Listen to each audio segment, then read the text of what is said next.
finnar. Ma'asyara al-hadirin jamaah a'azzakumullah. Pada kesempatan di malam hari ini kita hendak melanjutkan pembahasan kita pada kitab At-Tauhid, dan sekarang kita masuk kepada pembahasan atau bab yang ke-26 ya. Kalau yang diterjemah itu 26, tapi di kitab asli 25, yaitu babu ma jaa fil kuhani wa nahwihim. Bab yang menjelaskan terkait dengan para dukun dan yang semisal mereka. Dan yang dimaksud atau diantara makna al-kuhan, al-kahin, ini dijelaskan oleh Asy-Syaikh. Yang pertama, al-kahin huwa alladhi yukhbiru 'anil mughayyabati fil mustaqbal.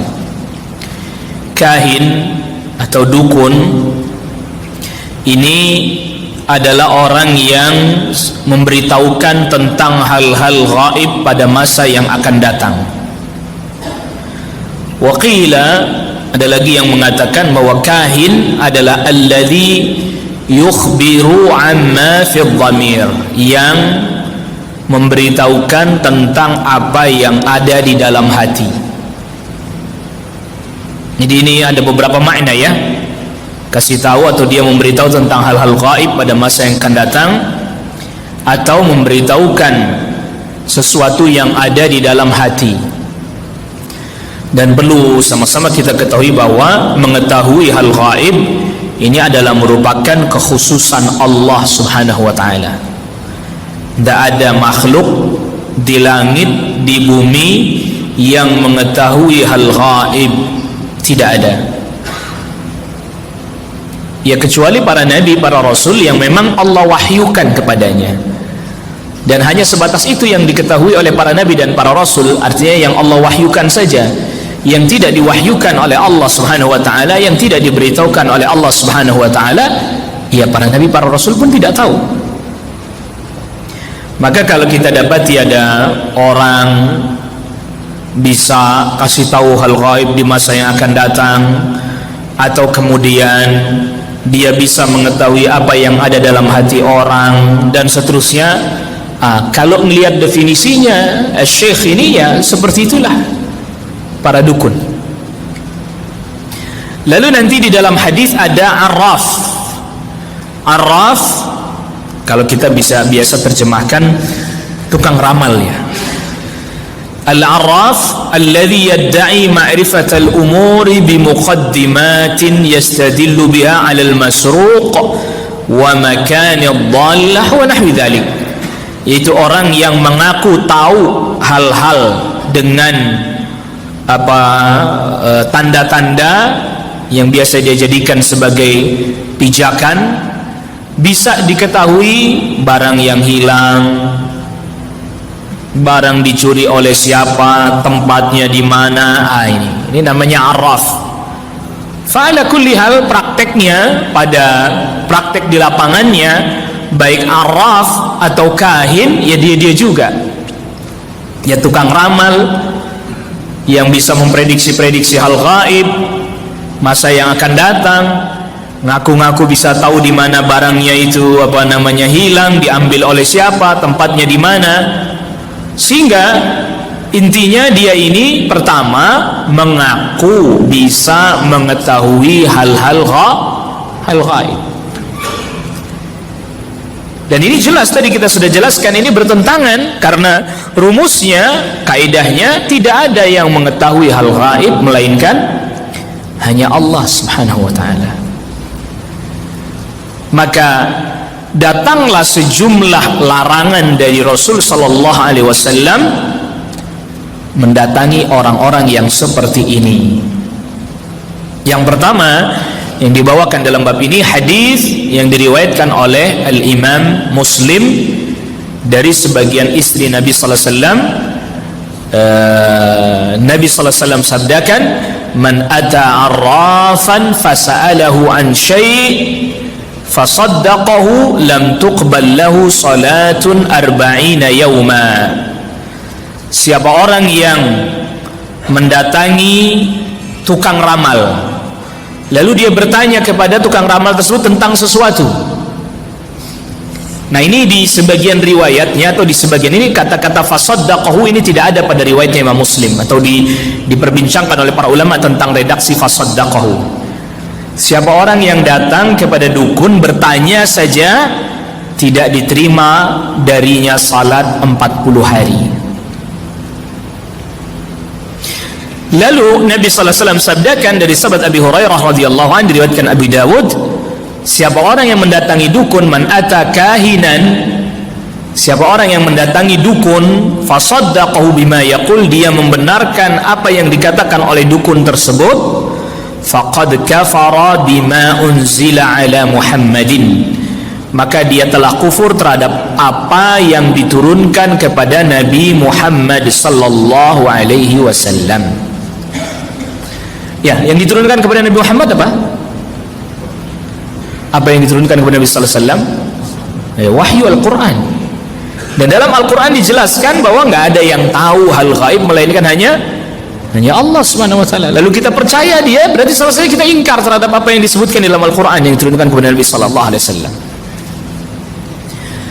Begitu juga riwayat ini, riwayat yang faqad kafara bima unzila ala Muhammadin, ini juga diriwayatkan bukan hanya oleh Abu Dawud tapi juga Al-Hakim, juga riwayat Abi Ya'la dari sahabat Abdullah ibn Mas'ud radhiyallahu anhu.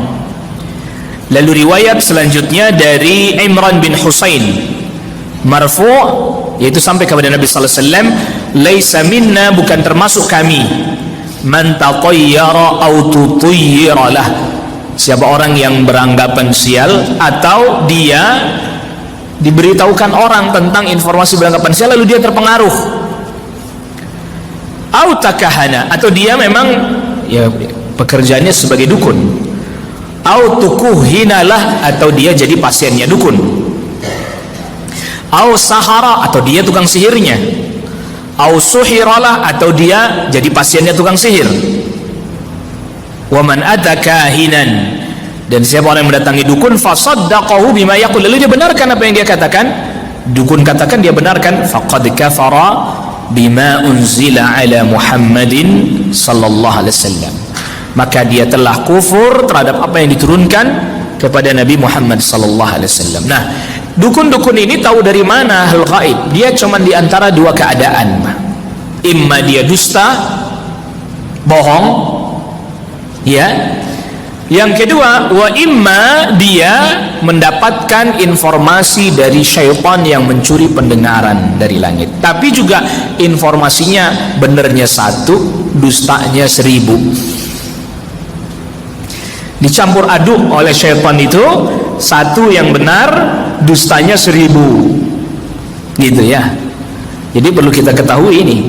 Jadi dukun-dukun ini imma dia bohong, dia dusta, dia nggak tahu hal gaib tapi dia mengaku tahu hal gaib. Yang kedua, dia dapat informasi dari para jin syaitan yang mencuri pendengaran, tetapi tadi bahasa kitanya 1 yang benar, 1000 yang bohong, dicampur, sehingga si dukun itu pun nggak bisa mendeteksi juga nih benar apa enggak ini.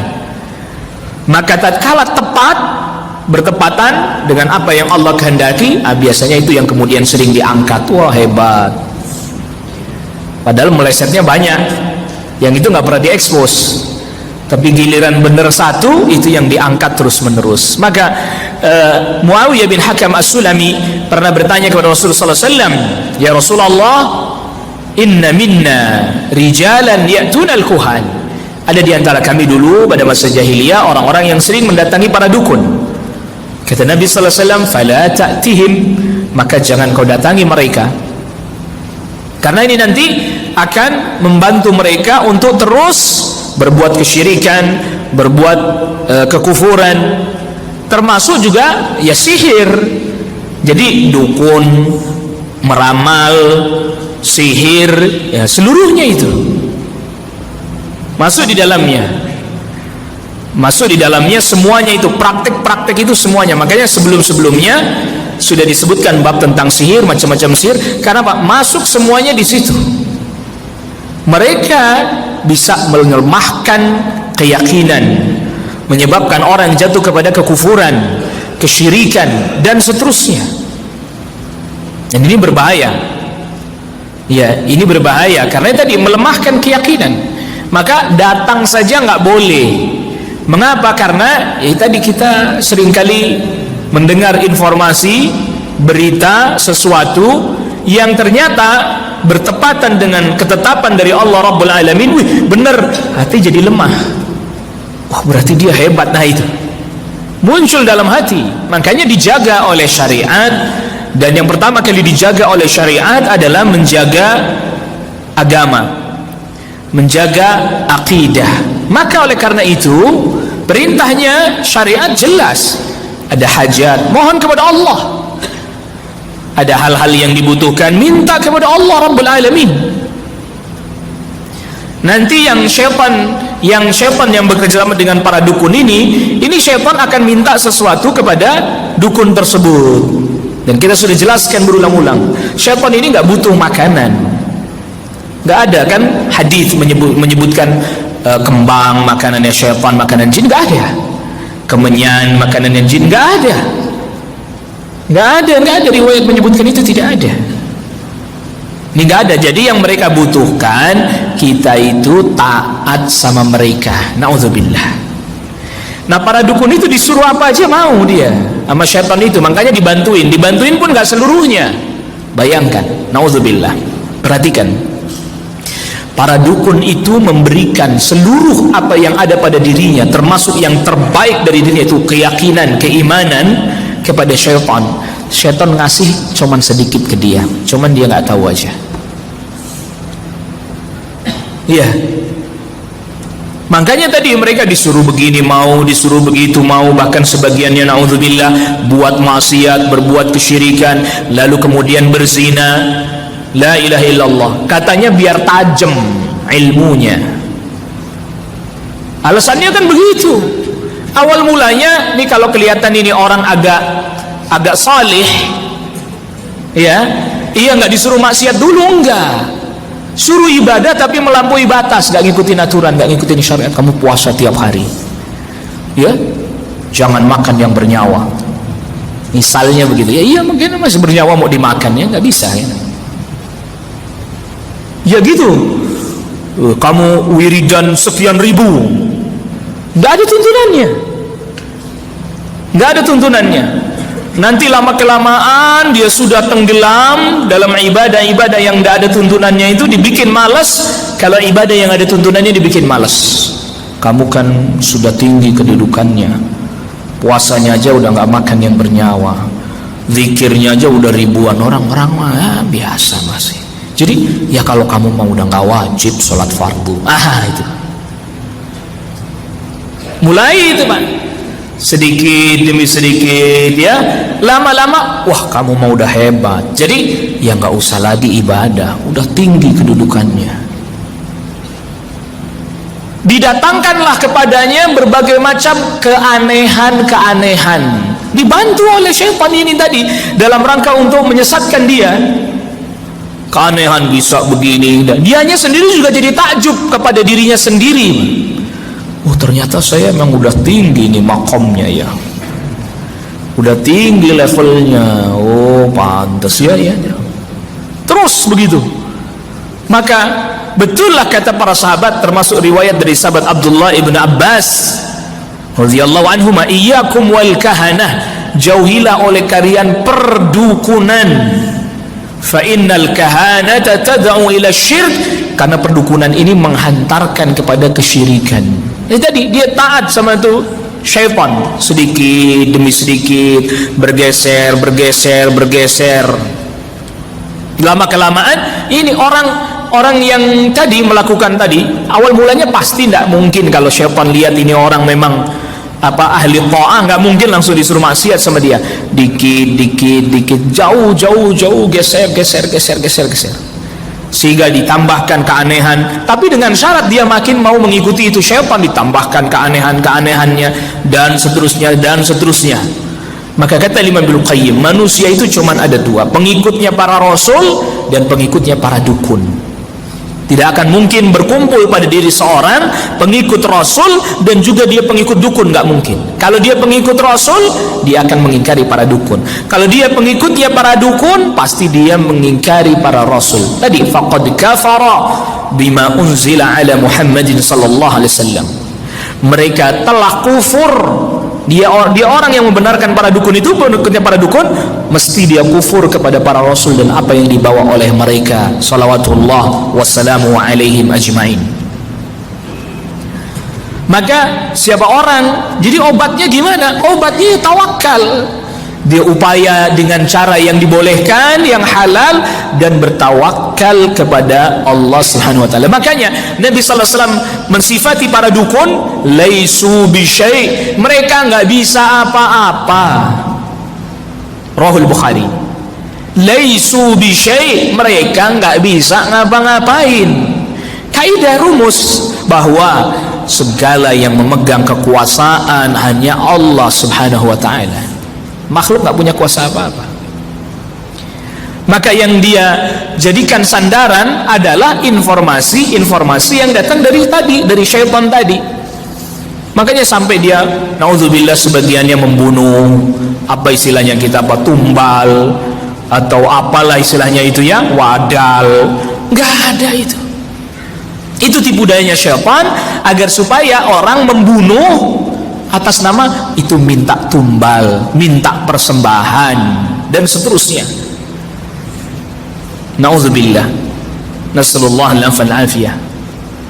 Maka oleh karena itulah Nabi sallallahu alaihi wasallam sabdakan, laisu bisyai, mereka nggak bisa apa-apa, mereka nggak tahu apa-apa. Jangankan para dukunnya, jinnya, syaitannya aja nggak tahu apa-apa. Buktinya ya kisahnya Nabi Allah Sulaiman alaihissalam, ketika wafat berdiri di tongkatnya, itu jin lagi bekerja, nggak tahu kalau beliau sudah wafat, nggak tahu, taunya setelah tongkatnya dimakan rayap, jatuh, baru ketahuan. Itu disebutkan oleh Allah Rabbul Alamin di surat Saba ya, ayat ke-14. Dan Saba ini Arab. Saba ini apa? Arab. Itu Saba bin Yasjub bin Ya'rub bin Qahtan, Arab ini, Yaman, tapi jalurnya Yaman. Makanya Bilqis itu Arab, Sulaiman Bani Israel. Diketemu nih orang Arab sama orang Bani Israel. Allah Subhanahu wa taala berfirman, falamma qadayna alaihi al-maut ma dallahum ala mauti illa dabbatul ardi ta'kulu min sa'atah. Ketika kami tetapkan, Allah tetapkan kematian atas Sulaiman alaihissalam, tidaklah ada yang menunjukkan pada kematiannya melainkan rayap-rayap yang memakan tongkatnya Nabi Sulaiman alaihissalam. Falamma kharra, ketika Nabi Sulaiman terjatuh, tongkatnya dimakan rayap, jatuh. Tabayyanatil jinnu allau kanu ya'lamuna al-ghaib ma labithu fil azabil muhin. Jelaslah bagi para jin, kalau seandainya mereka tahu tentang hal gaib, pasti mereka tidak akan terus-menerus di dalam hukuman atau di dalam siksaan yang menghinakan. Maksudnya mereka nggak bakalan mau terus bekerja, jadi mereka terus bekerja gitu. Karena Nabi Sulaiman masih ngawasin itu, terus bekerja sampai kok tahu-tahu jatuh, berarti udah mati. Sejak kapan dia mati? Allahu Akbar. Jadi syaitannya aja nggak tahu hal gaib, apalagi cuman dukunnya yang jadi kaki tangannya syaitan, jubirnya syaitan. Gitu. Jadi ini sumber informasinya aja nggak tahu hal gaib, apalagi cuman corongnya. Jadi Al-Quhan itu cuman jadi juru bicaranya syaitan itu, jubirnya. Ngomong begini, tahu hal gaib, nggak tahu apa-apa. Ya. Ya tadi bikin wafak-wafak, perdukunan, sihir, tulis di tanah, lihat ini, wah ini ada tanda begini, semuanya. Ini semua dengan cara-cara yang seperti ini, ya inilah dukun ini.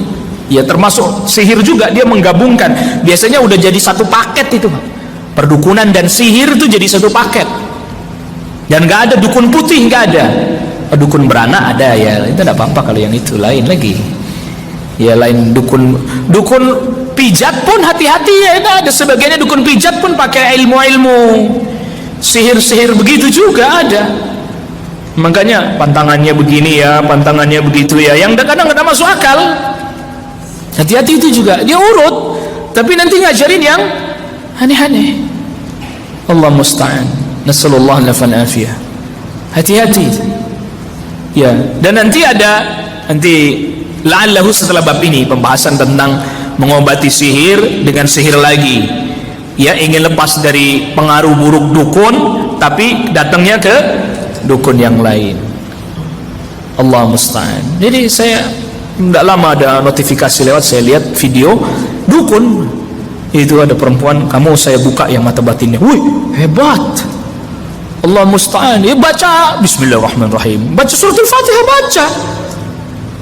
baca bismillah, pegang matanya begini, saya buka mata batinnya. Ini manusia melampaui batas ini. Gimana dibuka? Ya, tapi kamu jangan kaget. Memang kelihatannya nggak jelas katanya. Kelihatannya nggak jelas. Saya nggak kasih jelas karena kalau kasih jelas nanti kamu nggak sanggup katanya. Baca bismillah, yang orang itunya pun baca bismillah, Yahudi baca bismillah. Nah, ya ini yang menjadi semakin talbis ya, menjadi semakin samar. Kalau dia tidak pakai baca bismillah, tidak pakai baca surat-surat dalam Al-Quran, orang jelas ini dukun nih, ini dukun nih. Tapi ketika dia baca bismillah, baca surat tertentu yang kita familiar, kita kenal bahwa itu dari Al-Quran, jadi samar buat kita, ini dukun apa bukan sih, tapi baca ayat. Nah tadi kita sebutkan menggunakan sesuatu tanpa ada tuntunannya. Ayat Al-Quran itu hak, benar adanya, tapi disalah gunakan. Dan ini lebih samar lagi nih, lebih samar lagi bagi sebagian orang. Tapi ini kok Ustaz nggak apa-apa kok, dia baca bismillah, dia baca al-fatihah, dia baca al-ikhlas. Iya, cuman salah ditempatkan atau disalahgunakan itu tadi. Nauzubillah. Dan ini lebih sulit lagi dideteksi oleh sebagian kaum muslimin yang kayak begini. Ya kalau yang nggak bawa begitu jelas makin kelihatan ya, makin ketahuan. Tetapi kalau udah ini baca itu, la ilaha illallah, mengaku bisa begini, lalu kemudian namanya diganti, bukan lagi perdukunan, karomah. Apa? Karomah. Istilah karomah ini hari ini menjadi samar maknanya. Ini bukan perdukunan. Masa perdukunan baca bismillah katanya, ini karomah. La ilaha illallah, nasallallahu alaihi. Karomah yang nggak bisa diatraksikan. Karomah nggak bisa datang sekapan kita mau, nggak bisa. Sebagaimana mukjizat, apa Nabi SAW tiap hari muncul mukjizat? Tidak, datang dalam kondisi tertentu yang sangat dibutuhkan dan seterusnya. Dan itu pun tidak lantas terus berulang-ulang, apalagi sampai diatraksikan di depan orang banyak. Oh ini lihat nih, saya bisa begini. Dan itu semua bertentangan dengan sifat-sifat hamba. Kenapa? Karena sifat-sifat hamba itu lemah. Udah itu. Maka dia bersandar kepada Allah Rabbul Alamin. Ya, dia bersandar kepada Allah Rabbul Alamin. Nah, di masa dahulu, pada masa-masa jahiliyah dahulu, ya itu tadi, ada para dukun yang mereka menghadapi masalah datang ke dukun itu ya. Makanya Al-Imamul Khatib Al-Baghdadi katakan, al-kahanah min ulumil jahiliyah. Al-kahanah, perdukunan ini adalah merupakan ilmu yang beredar dahulu pada masa jahiliyah. Nah itu, pada masa jahiliyah dahulu. Bahkan Al-Khatib Al-Baghdadi katakan, wa kanati syayatinu tastariqus sama. Syaitan dulu sering mencuri pendengaran dari langit. Lalu kemudian dia sampaikan kepada para dukun. Lalu ketika Islam datang dibatalkan itu semuanya. Allah jaga langit dengan bintang-bintang dan syaitan dihalangi dari mendengarkan kabar dari langit. Jadi kemungkinan besarnya ya informasi yang disampaikan kepada para dukun itu lebih banyak dustanya, jelas itu. Kalau itu bertepatan dengan benar terjadi, maka bertepatan dengan kehendak Allah Rabbul Alamin. Bukan berarti dukun yang hebat. bukan berarti syaitan yang hebat. Maka dukun mengumpulkan berbagai macam keburukan, di antaranya al-isti'anatu bisyayatin. Dia minta pertolongan kepada syaitan. Ini satu. Bekerja sama dengan syaitan. Yang kedua, jelas ini adalah kesyirikan dan kekufuran. Yang ketiga, dukun mengaku tahu hal gaib. Tahu apa? Hal gaib.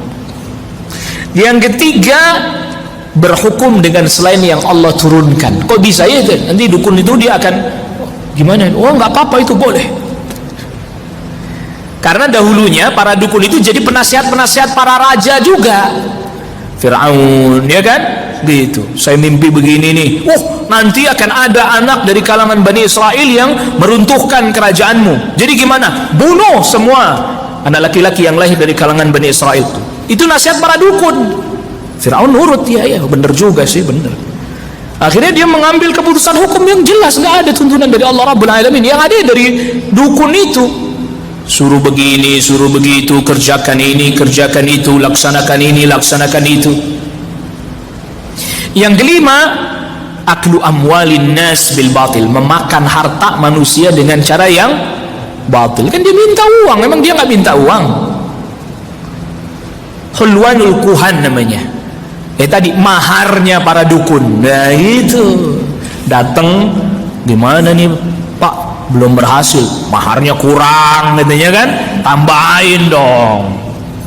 Makan harta orang dengan cara yang batil. Ini yang berat nih, ini diantaranya nih. Makanya kalau perdukunan ini dilawan atau dijelaskan tentang tauhid, orang nggak lagi datang ke dukun. Wah, ini sepi nih pasien, nggak ada yang datang ini gara-gara ustadz jelasin soal begitu katanya.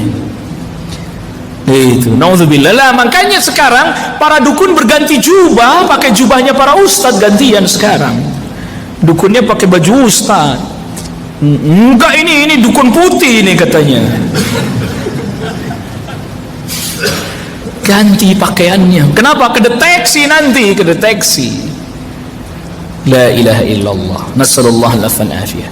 Lalu kemudian yang keenam, jelas dia zalim. Zalim dia kan.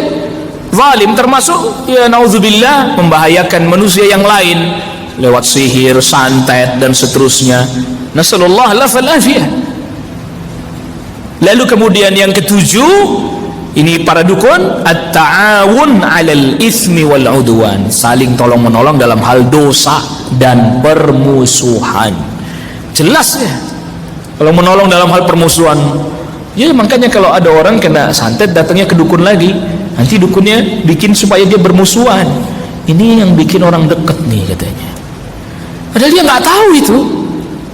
Ini yang bikin bukan orang jauh-jauh, ini orang deket nih. Diinget-inget deh siapa dari saudara kamu yang mulain itu.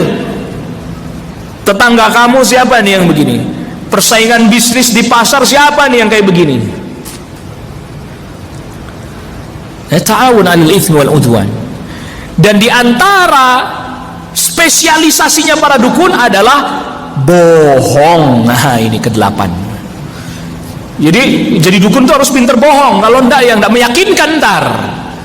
Dukun meyakinkan enggak sih? Tenang aja, tenang. Sudah banyak yang datang ke sini, gagal semuanya. Bohong.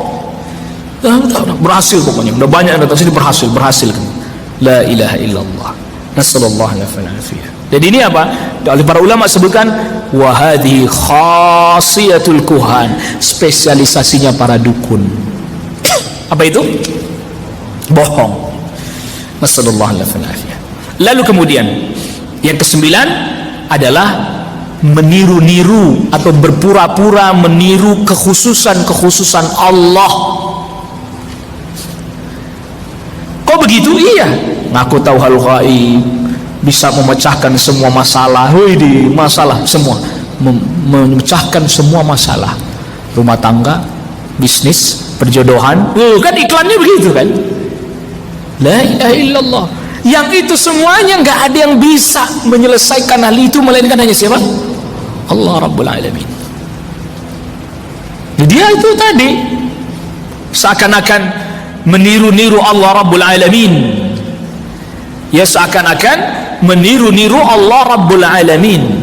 Padahal jelas tidak ada yang tahu hal gaib di langit, di bumi, melainkan hanya Allah Subhanahu wa taala. Qul la ya'lamu man fis samawati wal ardil ghaiba illa Allah. Katakan, enggak ada yang mengetahui siapapun di langit di bumi tentang hal gaib melainkan hanya Allah Subhanahu wa taala. Ini di surat An-Naml ayat ke-65. Jelas. Maka mendatangi para dukun ini merupakan sebab-sebab pintu-pintu kesyirikan. Makanya ditutup, datang aja jangan. Membenarkan para dukun adalah merupakan kesyirikan yang besar, kekufuran yang besar, yang menyebabkan orang naudzubillah bisa keluar dari Islam. Perhatikan bedanya. Datang dukun, nanya pintu menuju kesyirikan. Saya nggak percaya kok Ustaz, saya nggak yakin. Datang nanya-nanya, tapi ntar lama-lama jadi terpengaruh. Itu makanya kalau dukun saja syariat melarang kita mendatanginya, khawatir terpengaruh, apalagi Dajjal. Karena apa? Bohongnya lebih berat lagi dia dibandingkan para dukun.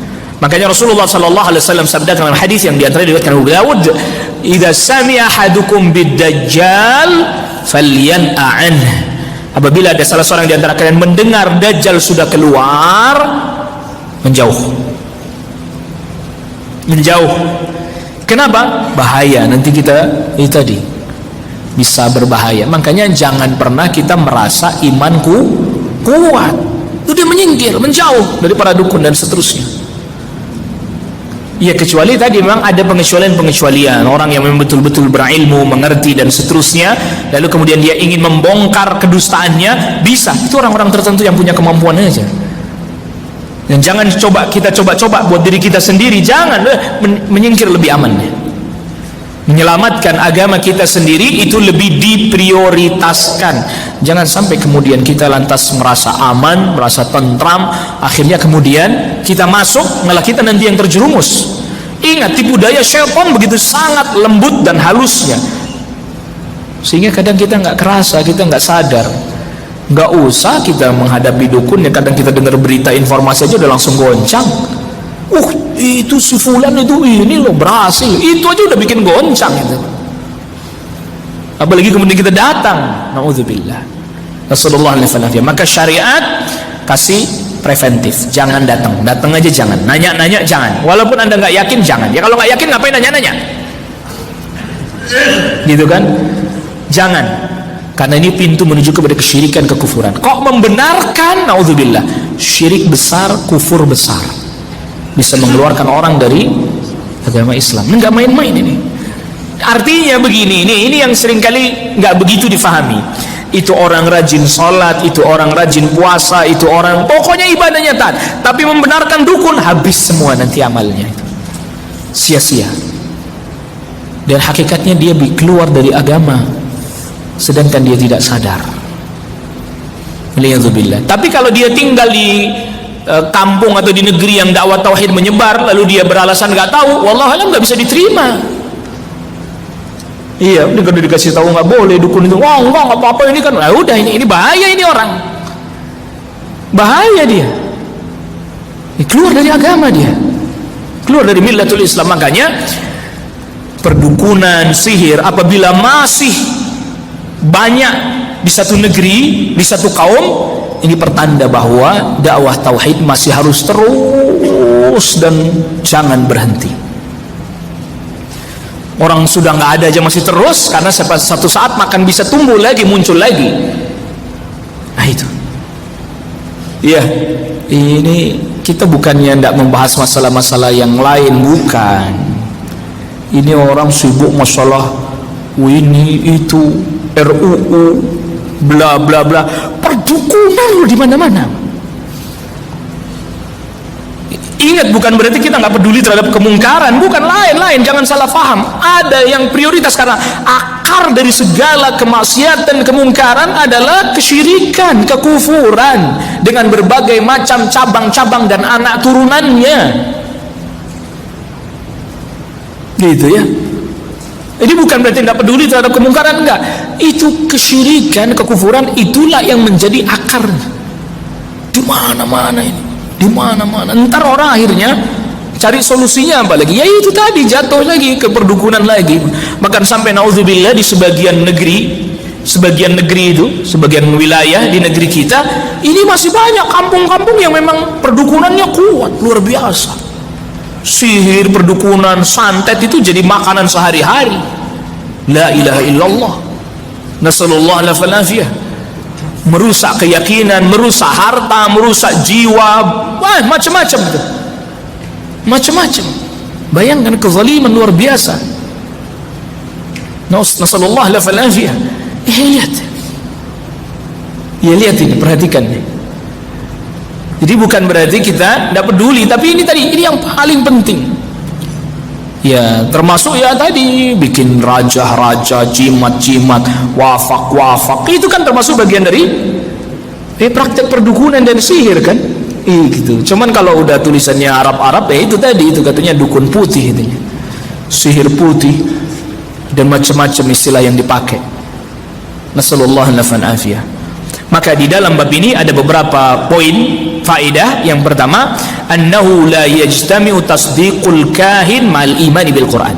Tidak akan berkumpul pada diri seseorang membenarkan dukun, tapi bersamaan dengan itu dia beriman terhadap Al-Quran. Maka tadi kita sudah jelaskan perkataan Ibnu Qayyim, Al-Imam Ibnu Qayyim, manusia itu dua, pengikutnya para dukun dan pengikutnya para rasul.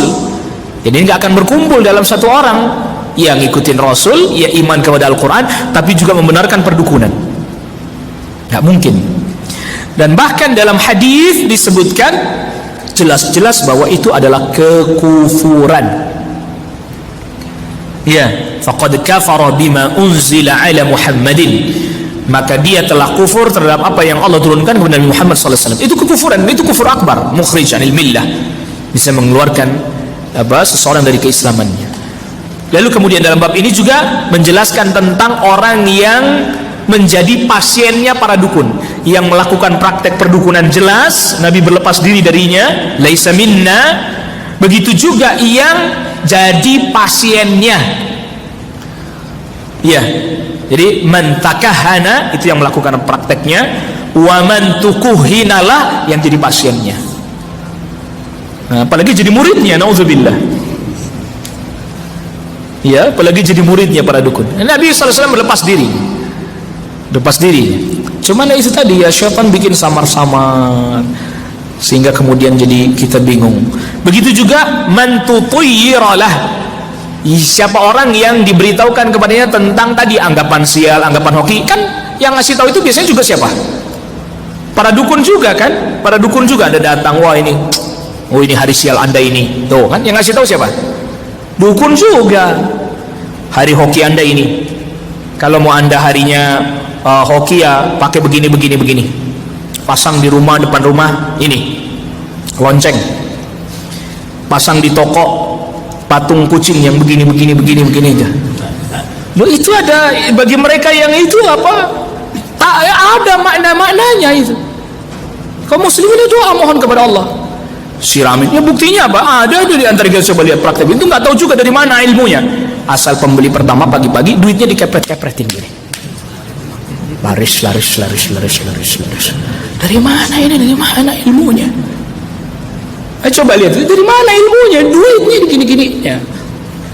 Ya tawar menawar. Ya udah nggak apa-apa lah. Ini berhubung Anda pembeli pertama ya penglaris. Si duitnya digini-gini laris manis Tanjung Kibul katanya.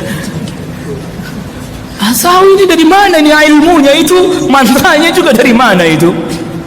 La ilaha illallah. Ya Ustaz, itu kan maksudnya itu dia. Sehingga praktek-praktek kayak begitu bagaimana supaya di tengah masyarakat menjadi satu kebiasaan. Sehingga dia nggak merasa bahwa itu sesuatu yang salah. Nggak apa-apa, orang saya nggak ada niat apa-apa kok, tetap kepada Allah. Iya, tapi praktek cara seperti itu dari siapa diajarkan? Itu yang seringkali tidak sadar. Kayak kalau yang sadar betul mah ya datang bawain air, dia kan pagi-pagi semprot itu udah tahu jualnya pisang goreng, disemprot-semprotin air, ya udah nggak ada yang mau beli. Basah semua pisang gorengnya. Ya, itu dia. Kalau konsultasi dagangnya sepi, tanya gimana nih, ya. Jadi sekarang yang itu tadi, imma dukunnya berganti pakaian, berganti baju, menjadi kayak seorang ulama, imma ulamanya yang dianggap ulama tidak mengerti tentang bahwa itu perdukunan, karena diganti dengan nama ilmu karomah, diganti dengan nama ilmu hikmah. Ada kitabnya, ada bahasa Arab lagi. Itu belajarnya nggak sembarangan, itu harus ada puasa dulu berapa gitu tuh, ya. Ada kitab namanya Syamsul Ma'arif Al-Kubra, isinya wafak semuanya itu. Terus habis itu Mamba Usul Hikmah, tuh Arab semua isinya. Ada lagi Al-Awfaq, wafak isinya semuanya. Wafak anak yang sakit panas, wafak istri kagak bisa lahiran. Nah itu La ilaha illallah, ini bukan ilmunya para nabi dan para rasul alaihi wassalatu wassalam ajmain.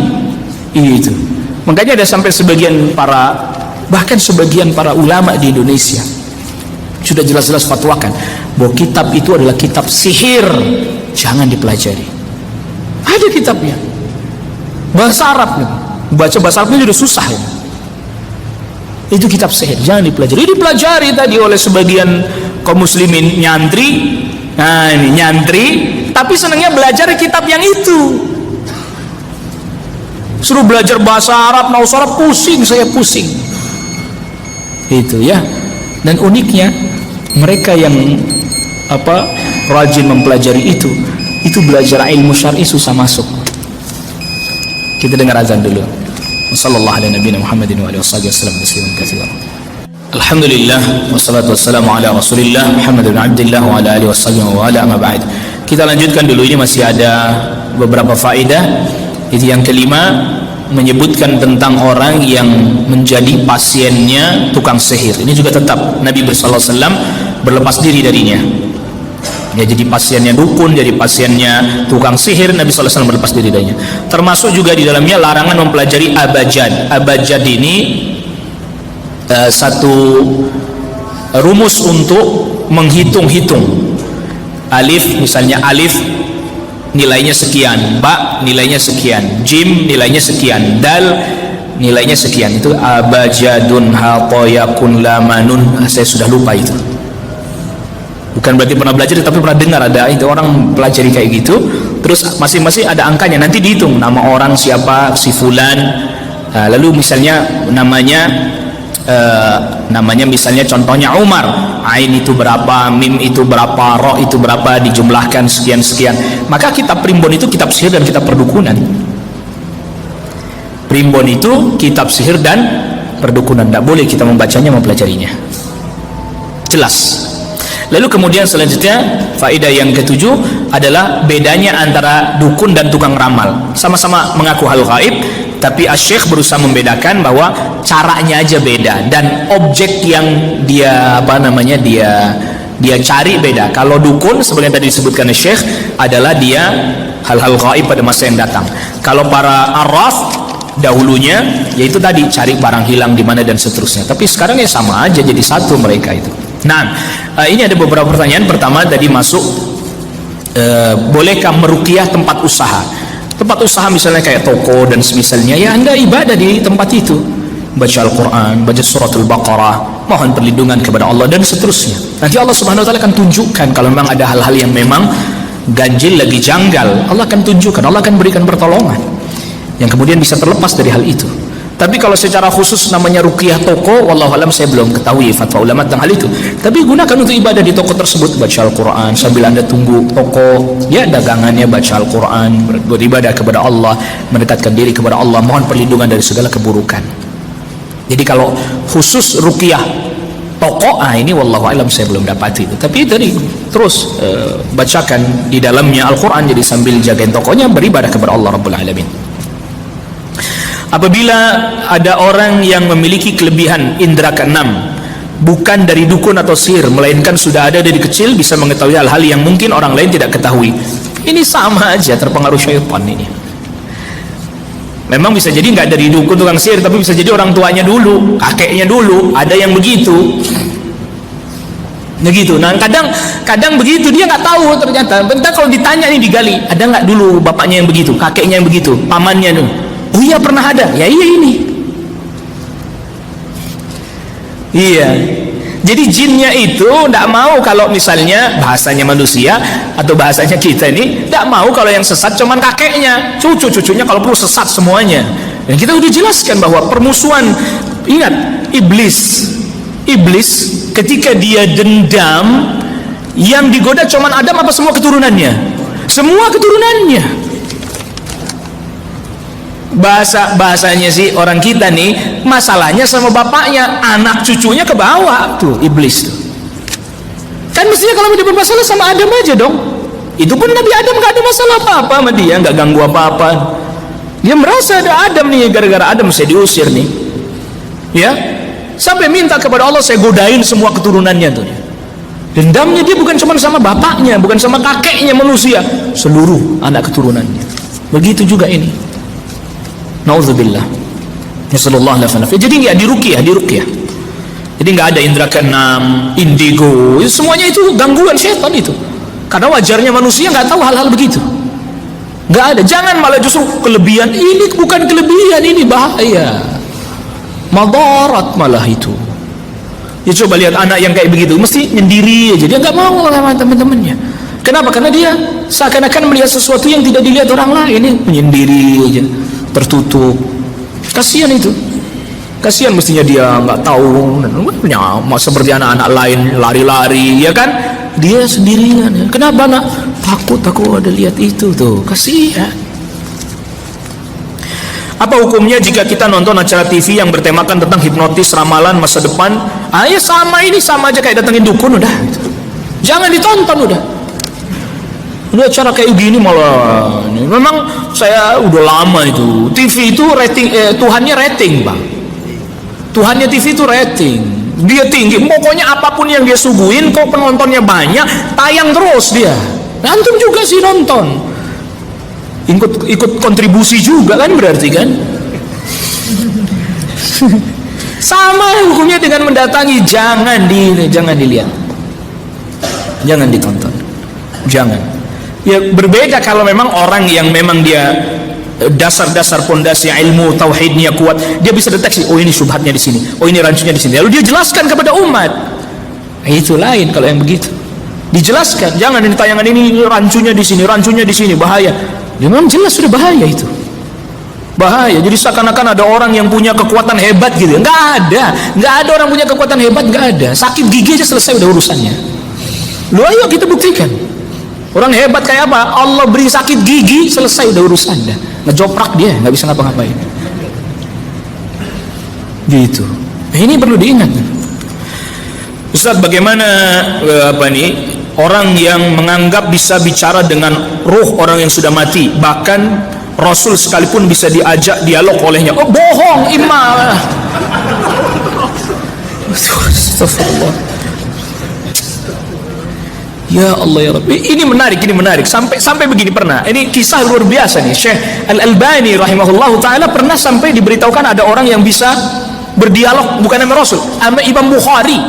Bisa datengin rohnya Imam Bukhari, bisa berdialog dengan rohnya Imam Bukhari, orang terdahulu, bukan Imam Bukhari aja. Dia ngaku bisa ngomong sama rohnya orang terdahulu. Syekh Al-Albani datang. Anda katanya bisa ngomong sama orang terdahulu rohnya. Oh ya bisa ya. Coba tolongin ngobrol sama rohnya Imam Bukhari dong gitu. Saya mau tanya soal ilmu hadis, pusing dia. Memang ditanya ilmu hadis nggak bisa jawab ini. Iya, nggak ada. Lu bisa ngobrol sama Rasul, apalagi melihat Rasul dalam keadaan sadar lagi begini, lihat. Ada Rasul datang, la ilaha illallah, nasallallahu alaihi wasallam. Ingat, makanya itu para ulama katakan ilmu itu tauhid. Kalau tidak bertauhid, dia hafal hadis, hafal ayat, niscaya akan menjadi kacau pemahamannya dah. Karena yang disebut ulul ilmi itu yang bertauhid. Ulul ilmi adalah yang apa? Bertauhid. Dia tauhid pondasinya tidak kuat, punya ilmu tinggi, jadi kacau. Umat malah jadi berantakan ntar. Oh iya percaya hebat ini guru saya. Kenapa? Bisa lihat Rasul. Dia datang lewat kuburan Rasul, getar kuburan Rasul, goyang. Keluar tangannya Rasul, dan dulu coba. Tangannya Rasul keluar gitu Pak. Salaman sama dia. Allah ya Allah, masih ada percaya ya. Ini kaum muslimin ini betul-betul dalam kondisi yang sangat terpuruk ini kalau begini, percaya sama yang begini-begini. Dan kenyataannya itu masih banyak yang percaya dan ngikutin. Wah, hebat guru saya, kapan mau ketemu Rasul, kapan aja bisa katanya. Astagfirullah, nasallallahu alaihi wasallam. Loh, kalau begitu kenapa enggak Imam Bukhari yang begitu, Pak? Imam Bukhari ngumpulin hadis enggak pernah. Saya nanya sama Rasul ini hadisnya sahih apa enggak? Enggak pernah. Kenapa enggak Imam Bukhari gitu loh? Ya kalau sahabat sih karuan lah ya. Karuan para sahabat berjumpa ini, para tabi'in. Makanya sahabat Abdullah bin Abbas sampai katakan kalau ada orang ngaku dia mimpi bertemu Rasul, dia tengin sama sahabat Abdullah bin Abbas, sebutin ciri-cirinya. Bukan sahabat masih pada hidup, sebutin ciri-cirinya. Kalau tepat benar, iya itu benar. Salah, oh bukan, itu bukan Rasul. Itu bukan Rasul. Jadi ini syaitan bisa muncul dalam wujud lain, tapi dia ngaku Rasul. Datang dalam wujud Rasul nggak bisa dia, nggak Allah perkenankan. Dalam wujud lain tapi ngaku Rasul, itu diingat. Saya lihat Rasul, siapa yang dia lihat ini? Nah itu bahaya itu. Ustadz, banyak kejadian beberapa ngetes ilmu kebal, merenggut nyawa, bahkan korbannya relatif muda. Nah ini kayaknya nih yang lagi rame di video, banyak beredar juga ini. Kenapa ulama tidak menegur, membubarkan pesantren yang mengajarkan ilmu-ilmu seperti itu? Wah ini pertanyaannya, terus saya suruh bubarin gitu. Nah makanya gini. Jadi kalau misalnya pertanyaannya kenapa para ulama atau majelis ulama tidak membubarkannya dan seterusnya itu, jangan ditanya saya, memang saya bukan kewenangannya di situ. Nah sekarang bagaimana umat ini diberikan ilmu, pemahaman yang baik, yang benar, sehingga tidak lagi kemudian mengajarkan anak-anaknya yang seperti itu.